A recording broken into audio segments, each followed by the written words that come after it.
अस्सलाम वालेकुम। Nisar health tips के मोअज़्ज़ज़ दोस्तों, मैं दिली दुआ करता हूँ कि अल्लाह ताला तमाम बे औलाद जोड़ों को औलाद अता फरमाए और आपकी रिश्तेदारी की बंदिश, कारोबारी बंदिश और हर तकलीफ़ को दूर फरमाए। नाजरीन, मैं आपको औलाद नरीना के बारे में एक ऐसी ग़ज़ा बताऊँगा जो साइंटिफिकली रिसर्च आउट की गई है। अगर वो ग़ज़ा आप खा लेते हैं तो इंशाअल्लाह अल्लाह ताला आपको औलाद नरीना अता फरमाएगा।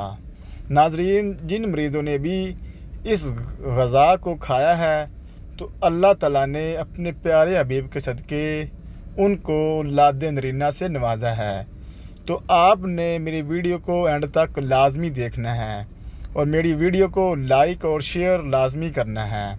नाजरीन, वीडियो को मज़ीद आगे बढ़ाने से पहले मैं आपसे गुजारिश करता हूं कि अगर अभी तक आपने मेरे चैनल को सब्सक्राइब नहीं किया तो मेरे चैनल को सब्सक्राइब कर लें और साथ ही बेल आइकन को प्रेस कर लें ताकि इस तरह की मज़ीद वीडियोस का नोटिफिकेशन आपको बआसानी मिलता रहे। नाजरीन, तिब्बी माहिरीन ने एक ऐसी ग़ज़ा बताई है जो अगर आप खाते हैं तो इंशाअल्लाह आपको औलाद नरीना होगी।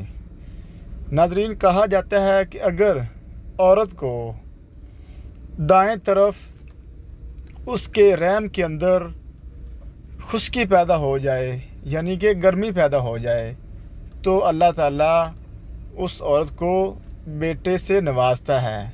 अब आपने अपने बच्चादानी यानी रहम के अंदर गर्मी कैसे पैदा करनी है, तो आपने ज़्यादा से ज़्यादा खजूर का इस्तेमाल करना है। अल्लाह ताला ने इसके अंदर बहुत ताकत और शिफा रखी है। खजूर खाने से आपको इंशाअल्लाह औलाद नरीना होगी। आपने खजूर डेली बेसिस पे 5-10 खजूरें लाजमी खानी हैं और आपने तादाद में खजूरों को खाना है। आप सुबह खाएं, दोपहर को खाएं और शाम को खाएं।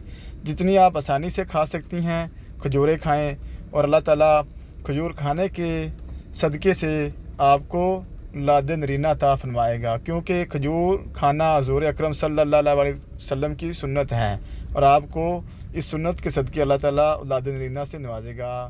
Thank you. अल्लाह हाफ़िज़।